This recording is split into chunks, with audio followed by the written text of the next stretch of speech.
ህወሓትን ማንሳት እንችላለን። አማራ ክልል ላይ 2 ዓመታትን የተሻገረ የትጥቅ ትግል አለ። ከሰሞኑ ደግሞ አፋር ክልል ላይ ያለየለት ትንኮሳዎች አሁንም አሉ። በፍጹም እኛ የትግራይ ማህበረሰብ ይሄ ይገባዋል ብለን አናምንም። የዛሬ ጉዳያችን አይደለም። እኛ ስምን መሰረት ጀምረን እንደ አቋም ይዘነው የመጣ ነው። በፕሮግራማችን ያካተትነው ነገር ነው። ማህበረሰቡ ይህን ጦርነት በፍጹም ማለት አለበት። ኢትዮጵያ ያለ ጦርነት ወደ ማግኘት የምችልበት አጋጣሚ የለም ወይ? ማንሳቱ ብቻ ጦርነት ያስነሳል ሌላ ነገር። በእኛ ሀገር ኮንቴክስት አውድ ውስጥ ተቋም ተገንብቶ አልቆ የሚያውቅበት ሀገር ኑሮን አያውቅም።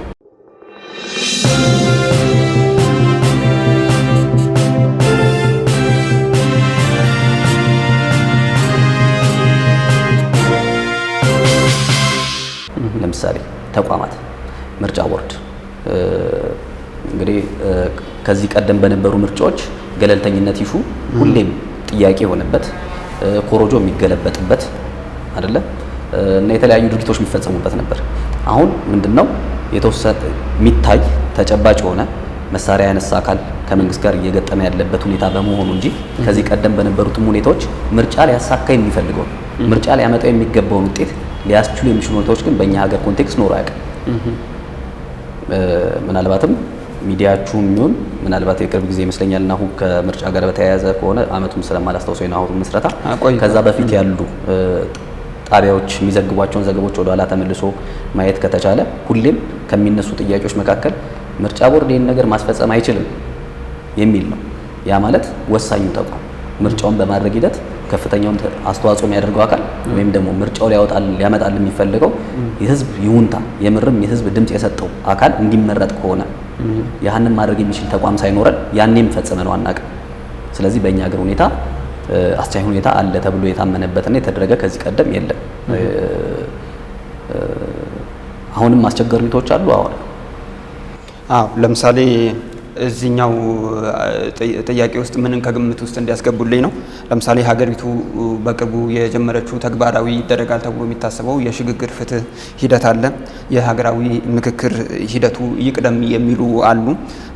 ጦርነት በቅድሚያ መቆም አለበት የሚሉ ነጥቦችም ይነሳሉ። እንግዲህ አሁን ኢዜማ በዚህ ሁሉ መሀል ለምሳሌ በሰሜኑ የሀገሪቱ ክፍል ላይ የትኞቹ ክልሎች ላይ በነፃነት ተንቀሳቅሼ ምርጫ ቅስቀሳ ማድረግ ይችላል ብሎ ያስባል? ኦሮሚያም ላይ ሌሎቹም የሀገሪቱ ክፍሎች ላይ የሰላምና ጸጥታ ሁኔታን ብቻ እንኳን አስቀድመን ብንመለከት እነዚህን ጉዳዮች እንዴት ገምግሟል ኢዜማ? ከማረሚያ ነው መነሳት ያለብን። የኛ ሐሳብ የሆነ ነገር ከሆነ የኛ ነው ብለን መነሳት ስላለብን ክሌም አድርገን ነው መነሳት ያለብን።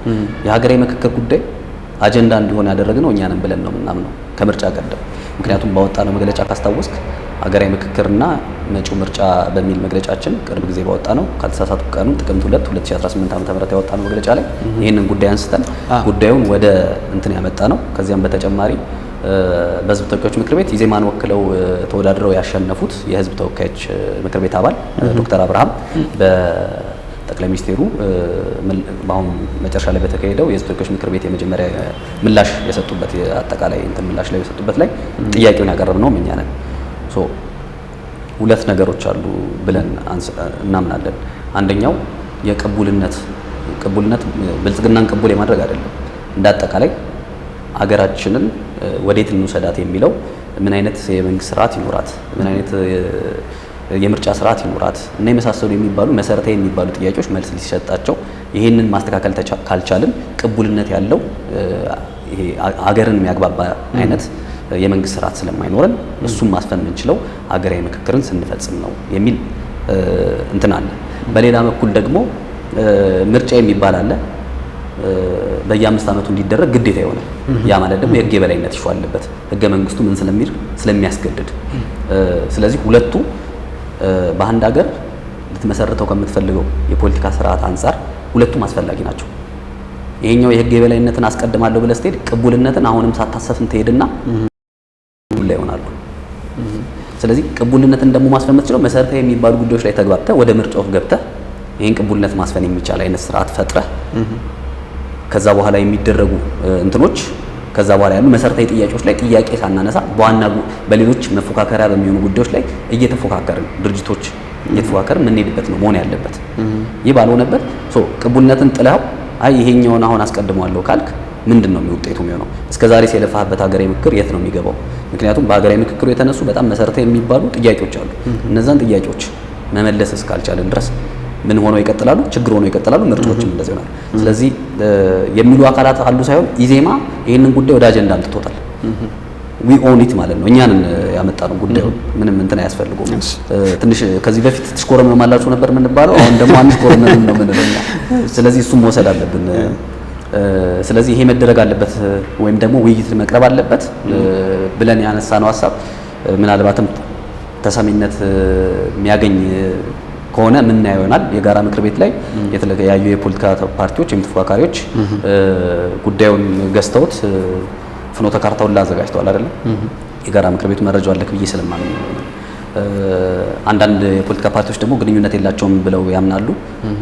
ሪፖርተር ጋዜጣ ላይ አንድ ወጣ እንትን ላይ ተመልክቻለሁ። ይሄንን ያሉ የተፎካካሪ ፓርቲዎች መጥቀስ አስፈላጊ ከሆነ ችግር ስለሌለው እናት ፓርቲ በአመራሩ በኩል ይሄንን ምላሽ እንደሰጠ አውቃለሁ። አይገናኙም ሁለቱ ነገሮች የሚል ይገናኛሉ እንላለን። ምናልባት በዚህ ጉዳይ ላይ መከራከር ካለብን ቀርበን እንከራከራለን የሚል ምላሽ አለን። ስለዚህ ክፍት ነን ማለት ነው።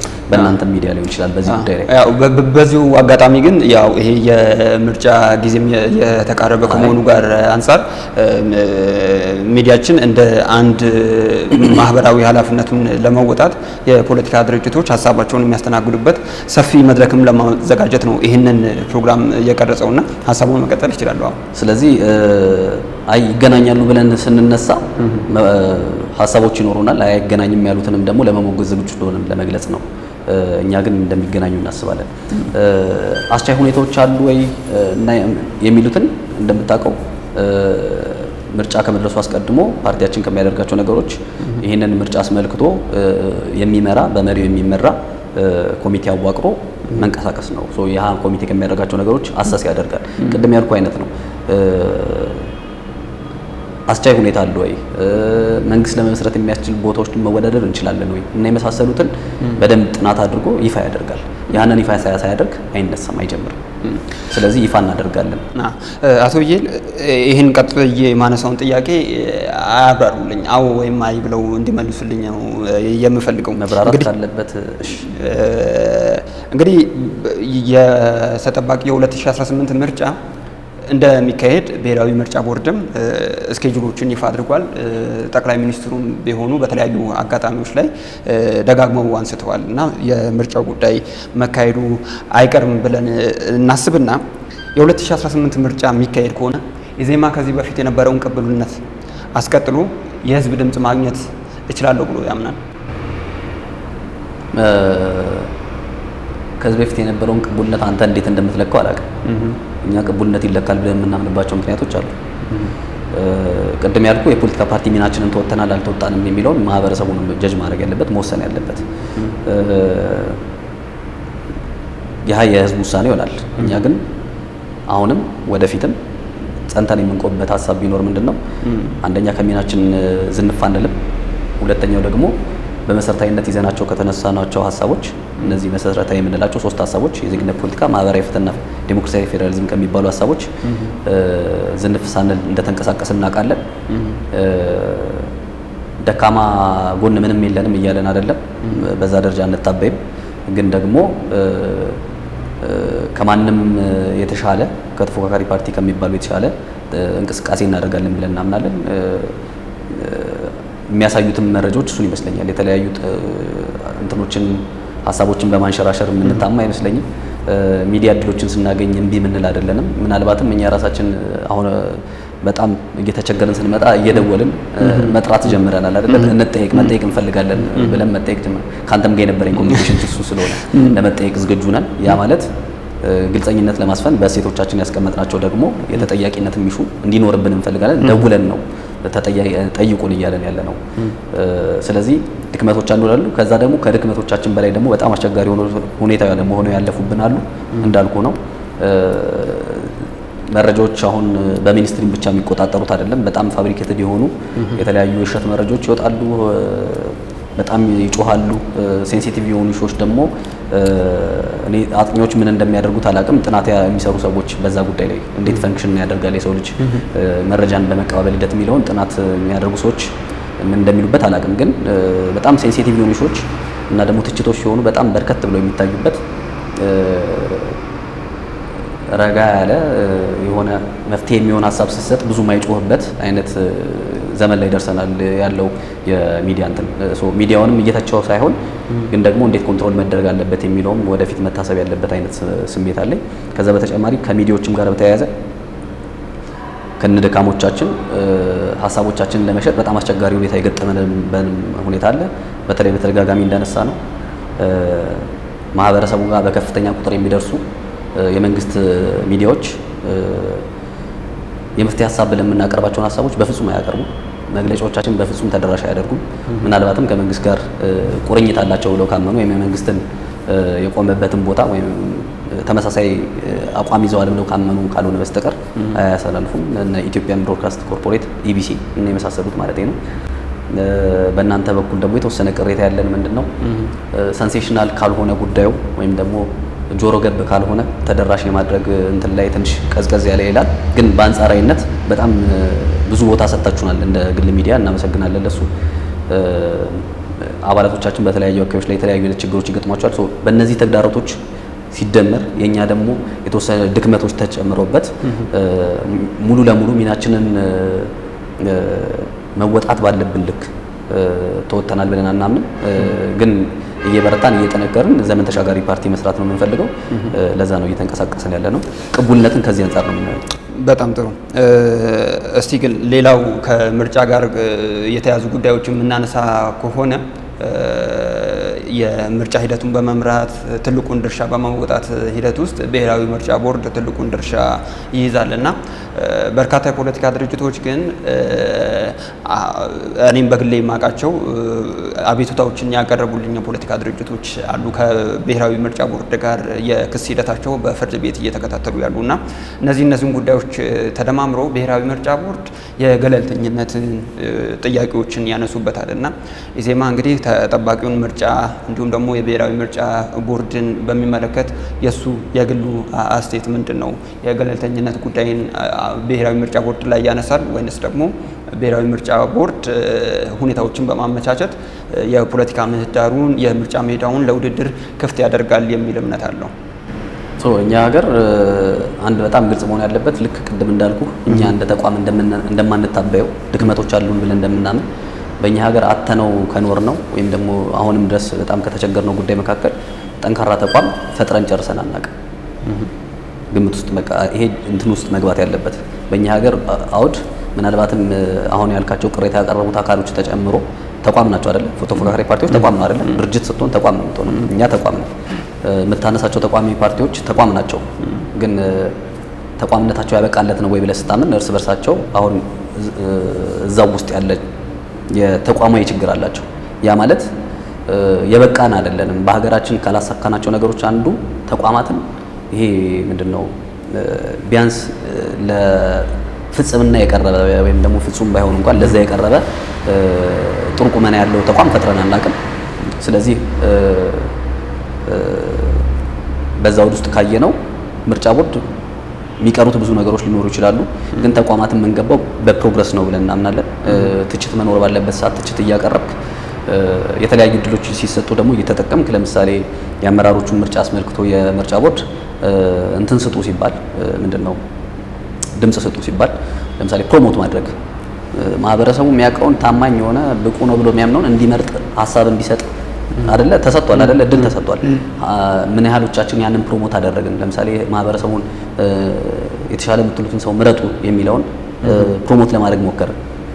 ትችት ስታቀርብ አንተ ኃላፊነት ተሰጥቶ ከኃላፊነትን ሳትወጣው ለትችቱ ከመጣ መጀመሪያ አንተ ጋር ችግር አለ ማለት ነው። ስለዚህ አንተም እንደ ተቋም ገና ይቀርሃል እነሱን እድሎች መውሰድ። ከዛ ደግሞ አንዴ ደግሞ ይህ ሁኔታ ከተፈጸመ በኋላ ደግሞ እየተከታተልክ እግር በእግር ይህ አካል ልክ አይደለም። እኔ አሁን ምን አይነት ችግር ገጥሟቸው እንደሆነ ስለማላቅ ያልካቸው አካላት እነሱ ራሳቸው ችግራቸውን ገልጸው ችግራችን ይሄ ነው ይሄ በዚህ ምክንያት ነው አድሏዊ ነው ያለውን ብለው ማለት አለባቸው ብያለሁ። እስቲ እነሱን የግል ጉዳይ እሱ ስለሆነ ግን የሌላ ድርጅት ጉዳይ ስለሆነ ማለት ነው። በእኛ በኩል ግን ተቋሙ እየሰራ ያለው ችግር ካለ ወይም ተገቢያ ያልሆነ ነገር ሲያደርግ ግን ምን ተውበት ምክንያት አይኖረንም፣ እንተቻለን። እንዲያቆም ከዛ ድርጊቱ እንዲታቀብ እናደርጋለን። ጠንካራ እንዲሆን በተለያዩ መልኩ ጥሪ እናቀርባለን። እያንዳንዱ የሚቀርቡ ውይይቶች ላይ ሀሳቦችን በመስጠት ቻሌንጅ በማድረግ ያንን ተቋም ማብቃት ላይ ትኩረት እናደርጋለን። እንዳልኩ በእኛ ሀገር ኮንቴክስት አውድ ውስጥ ተቋም ተገንብቶ አልቆ የሚያውቅበት ሀገር ኑሮን አያውቅም እንዳለመታደሉ። የምርጫን የተመለከቱ ጉዳዮችን እዚህ ጋር ገታ እናድርግ። ሰፊ በተደጋጋሚ የምንገናኝባቸው እድሎችም ስለሚኖሩ የቀርቡ ጉዳዮቻችንን እዛው ላይ ማንሳት እንችላለን። ግን አሁን እስቲ ሰሞነኛውን ጉዳዮችን በተመለከተ ደግሞ ሀገራዊ ጉዳዮችን ሳያነሱ ማለፍ ኢዜማን ከሚያክል የፖለቲካ ድርጅት ጋር ልክ ላይሆን ስለሚችል አሁን በሰሜኑ የሀገሪቱ ክፍል ላይ ፖለቲካዊ ውጥረቶች አሁንም እየተባባሱ ነው ያሉት ያለፉትን ዓመታትን ጨምሮ። በተለይ ህወሓትን ማንሳት እንችላለን። አማራ ክልል ላይ 2 ዓመታትን የተሻገረ የትጥቅ ትግል አለ። ከሰሞኑ ደግሞ አፋር ክልል ላይ ያለየለት ትንኮሳዎች አሁንም አሉና ይህም ደግሞ የተለያዩ የጦርነት ስጋቶችን ደቅኗል ብለው የሚያነሱም አሉና ኢዜማ አሁን በሰሜኑ የሀገሪቱ ክፍል ላይ ያለውን ፖለቲካዊ ውጥረት እንዴት ገምግሞታል? የጦርነት ስጋት አለ ብሎ ያምናል ወይ? እንግዲህ መረጃዎቹ የምታያቸው ናቸው አይደለ? ከተለያዩ አካላት የሚሰጡ የሚወረወሩ ሀሳቦች፣ ስጋቶች እንዳሉ ያሳያል። ከዚህ አስቀድሞ ግን መታየት አለበት ብለን የምናምነው ጉዳይ ምንድነው? ይሄንን እዚህ ላይ ያደረሰን ምንድነው ችግሩ ምናምን ስንል መጀመሪያ ግጭቶች ውስጥ አብዛኞቹ ግጭቶች ውስጥ የከተተን በመሰረታዊነት የሀገራችን የፖለቲካ ስርዓት መጀመሪያ እንግዲህ በብሔር ፖለቲካ ላይ መደራጀቱ መሆን መታወቅ አለበት። የብሔር ፖለቲካ ይሄንን ሁሉ ይዞበት እንደመጣ መታወቅ አለበት። ከዚያ ግን አሁን ያልካቸው ስፔሲፊክ ጉዳዮች ላይ በሰሜኑ የሀገራችን ክፍል ከዚህ ቀደም ከፍተኛ ጦርነት ተደርጎ ከፍተኛ ጉዳት አድርሶ በሰው ሕይወት በንብረት ላይ ከፍተኛ ጉዳት አድርሶ አገሪቱን ለትልቅ ችግር ዳርጓታል ይታወቃል። በእኛ እምነት እንዲህ አይነት ችግሮች ፖለቲካዊ ብቻ ሳይሆን ማንኛውም ችግሮች መጀመሪያ በንግግር በውይይት አንዳንዴ ደግሞ በሀሳብ ፉክክር የሚፈቱ ናቸው ብለን እናምናለን። ያ ሳይሆን ቀርቶ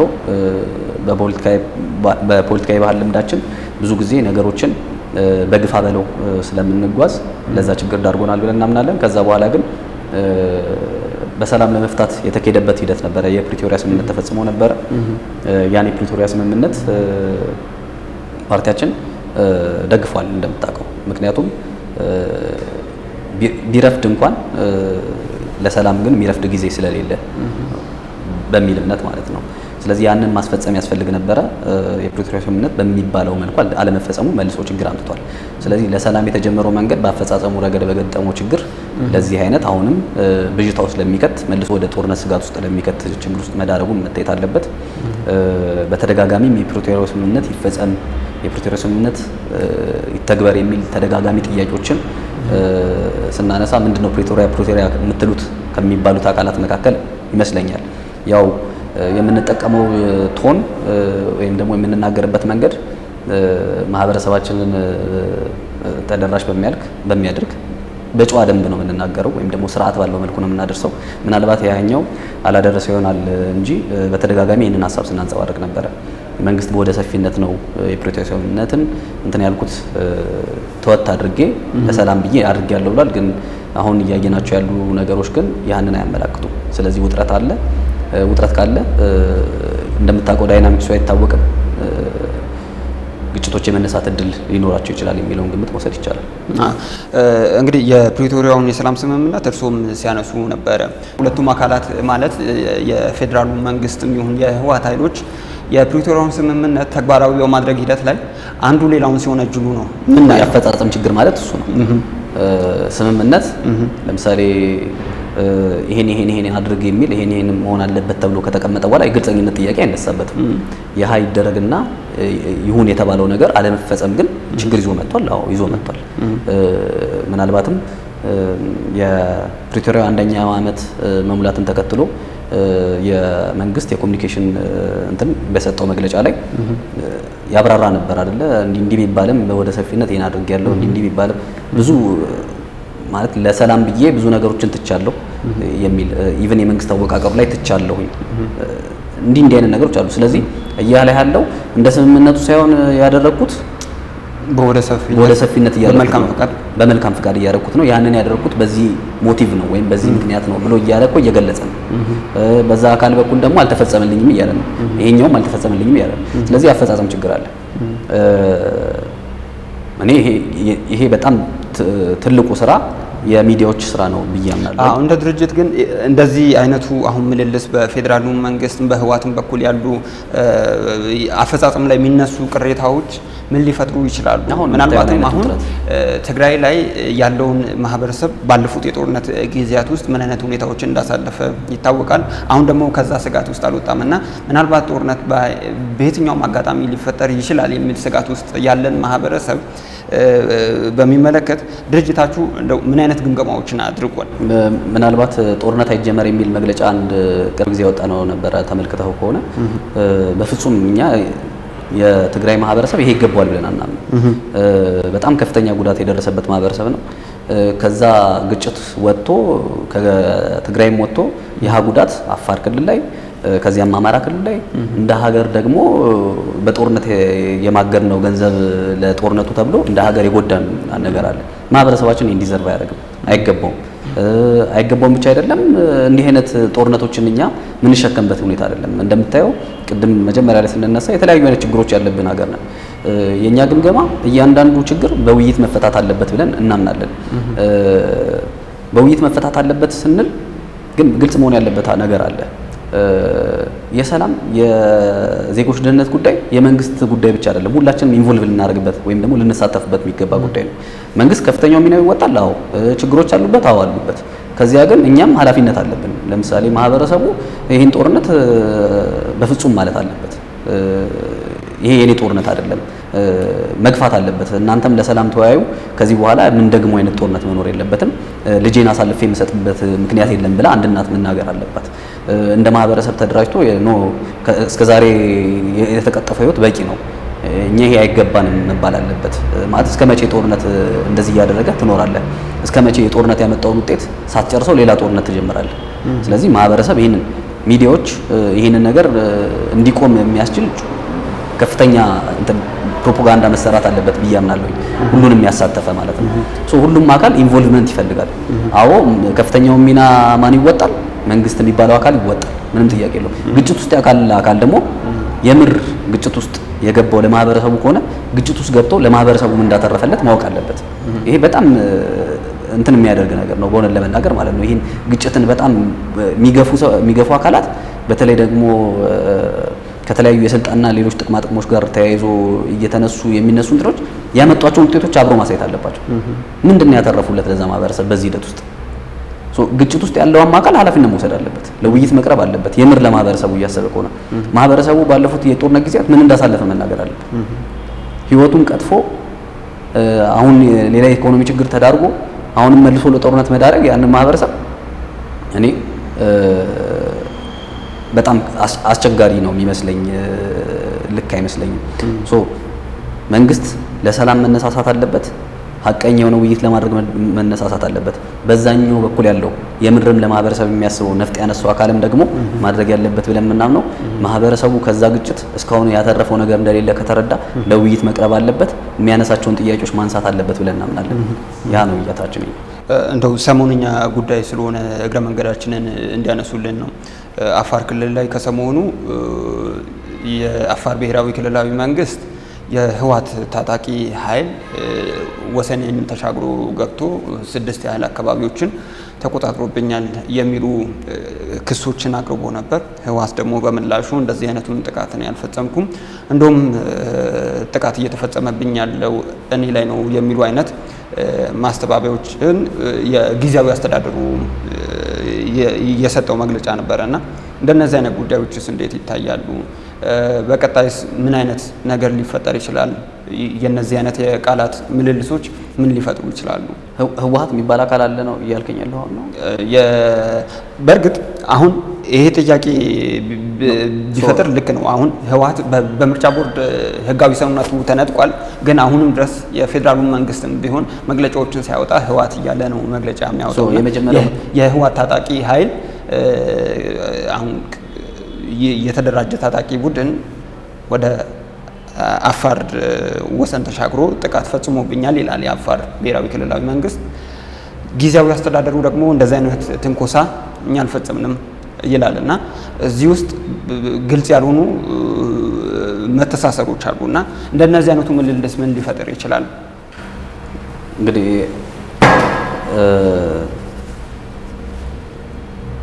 እንዲህ አይነት ውጥረት ሲኖር ግጭት አይኖርም ብለህ መገመት አይቻልም።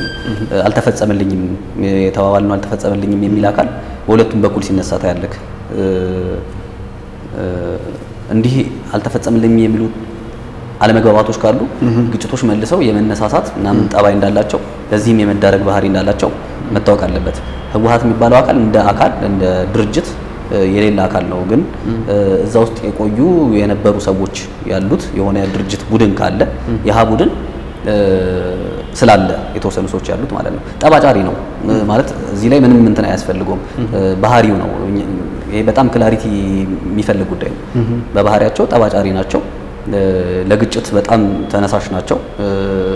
ያለፈውም የመጀመሪያው ጦርነት ላይ ከተመለከትክ የመከላከያውን ሰሜንስ እዝን የተመታበትን ማስታወስ ያስፈልጋል። ያ እዝ አካባቢውን የሚጠብቅ አይነት ወታደር የነበረበት ቦታ ነው። ስለዚህ ለጠባጫሪነታቸው ምክንያት አያስፈልገንም። በጣምም ያጠረ የማስታወስ አቅምም አይደለም ያለን አይደለ። በ45 ደቂቃ ምን አደረግናቸው የሚል ንግግሩ ላይ የተነገረበት ነውና መብረቃዊ ጥቃት። ስለዚህ በጠባዩ እንደዚህ አይነት ጠባይ እንዳለው ምንም ጥርጣሬ የሌለን ጉዳይ ነው። ስለዚህ እንዲህ አይነት ጠባይ ያለው አካል ደግሞ እንዲህ አይነት ነገሮች ውስጥ ሲሳተፍ የበለጠ ምን ያደርጋል? ለግጭት የመሄድ እድሉን ያሰፋል የሚለውም መያዝ ያስፈልጋል።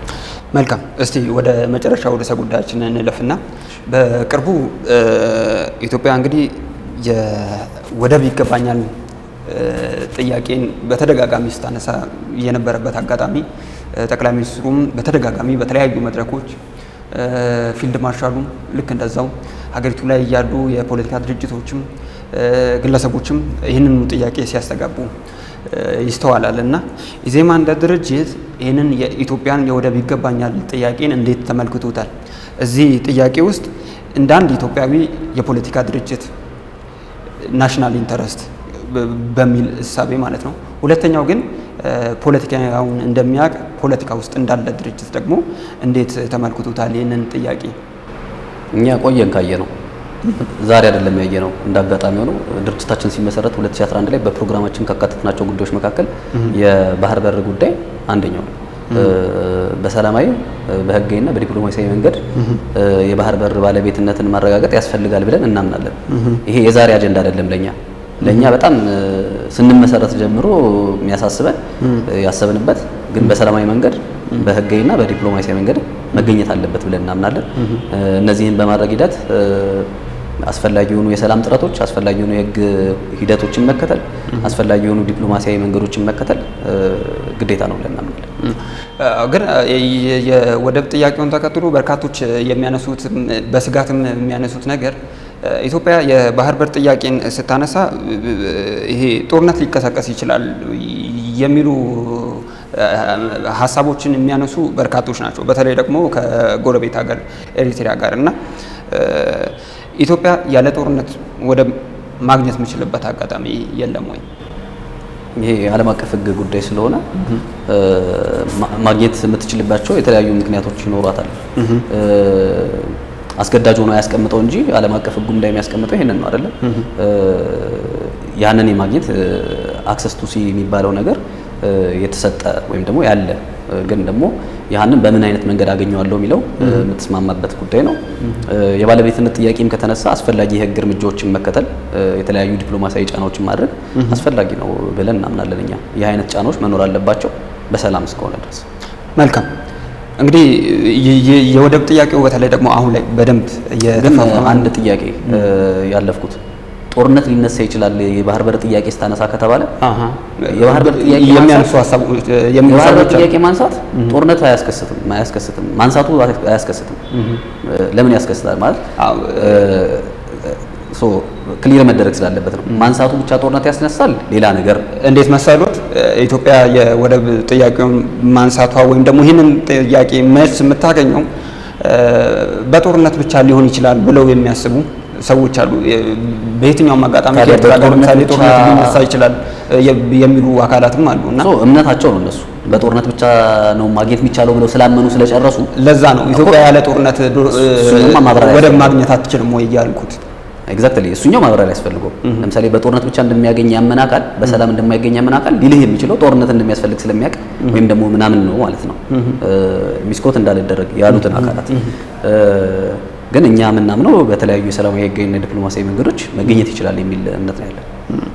መልካም እንግዲህ ይሄኛው የወደብ ጥያቄ ተደጋግሞ መነሳት የጀመረው አሁን ከቅርብ ጊዜ ወዲህ ነውና የተወሰኑ ፖለቲከኞች እንደውም ምክር ቤትም ላይ የተነሳ ጉዳይ ነበረ እና ወቅቱን የጠበቀ አይደለም የሚሉ መሞገቻዎችንም የተነሱበት አጋጣሚ አለና ኢትዮጵያ የወደብ ጥያቄን ለማንሳት ምን አይነት ጊዜ ነው መጠበቅ ያለባት ነው ብለን ማሰብ ያለብን? ወቅቱ መቼ ነው የሚለውን ወቅቱ አይደለም የሚሉ ሰዎች ማብራራት አለባቸው። ማለት መቼ ነው የሚለውን በእኔ እምነት መነሳቱን እንደ ትልቅ ነገር ነው እንደ ድርጅት የምናየው እንደ ትልቅ ነገር ነው። ምክንያቱም እንደነገርኩ ድርጅታችን የባህር በርን ጉዳይ ሲያነሳ ይሄ የዛሬ ጉዳይ አይደለም፣ የዛሬ ጉዳያችን አይደለም። እኛ ስንመሰረት ጀምረን እንደ አቋም ይዘነው የመጣ ነው፣ በፕሮግራማችን ያካተትነው ነገር ነው። ለእኛ አዲስ አይደለም፣ ግልጽ መሆን ያለበት። ስለዚህ መነሳቱ ላይ ምንም ጥያቄ የለንም። የተለያዩ በሀገራችን ችግሮች አሉ፣ አሉ። ችግሮቹ ግን የሚገቡን ነገሮች ከመጠየቅ ያግዱናል፣ መገምገም አለባቸው ብለን እናምናለን። ግን አንዳንድ የሚነሱ ጉዳዮች ትንሽ አስቸጋሪ የሚያደርገው ሀገሪቱ ችግር ውስጥ አለች ማለት ሌሎች ነገሮች አይደረጉም ማለት አይደለም። ግልጽ መሆን ያለበት በእኛ አረዳድ ለምሳሌ አንድ ቤተሰብ ሁለት ልጆች ቢኖሩትና አንድ ልጅ ቢታመምበት ቁጭ ብለው እሱን ብቻ ሲያስታሙ አይኖሩም አይደለ? ማስታመሚያ ያስፈልገዋል። ሌላኛውን ልጅ ማስተማር አለባቸው አይደለ? እንጂ አንድ ልጃቸው ታሟልና በቃ ይሄን ልጅ ፈውስ አግኝቶ ወይም ተሽሎት ወደ ትምህርት ቤት እስኪመለስ ድረስ ነገር ዓለሙን ትተው ስራቸውን አቋርጠው እዚህ ላይ ይሆናሉ ማለት አይደለም። አገርም እንደዛ ነው እኔ የምረዳው። አንድ የተለያየ ችግር ሊኖርብህ ይችላል። ችግሮችን መፍታት ያለበት ጉዳይ እየፈታክ ግን ደግሞ በጎን መሰራት ያለበለዚያማ ለምን ትኖራለህ? በቃ ሁሉም ነገር አቁመህ እኮ ወደ አንድ ቦታ ነው የምትሄደው ማለት ነው። ያ ደግሞ በአንድ ሀገር ላይ ሊሆን አይችልም። እንግዲህ ይህንን እንትን የምናለው ለምንድን ነው? ለምሳሌ መንግስት ስላለ አሁንም የመልካም አስተዳደር ጥያቄ ይጠየቃል አይደል? ፍቱ ይባላል እኮ አይደል? ስሩ እየተባለ እኮ ነው። ፍቱ ማለት ስሩ እየተባለ ነው። ከዛ ደግሞ ሌላኛውን ስራ ደግሞ በሌላ በኩል ደግሞ እንዲሰሩ ደግሞ ማስገደድ ያስፈልጋል። ስለዚህ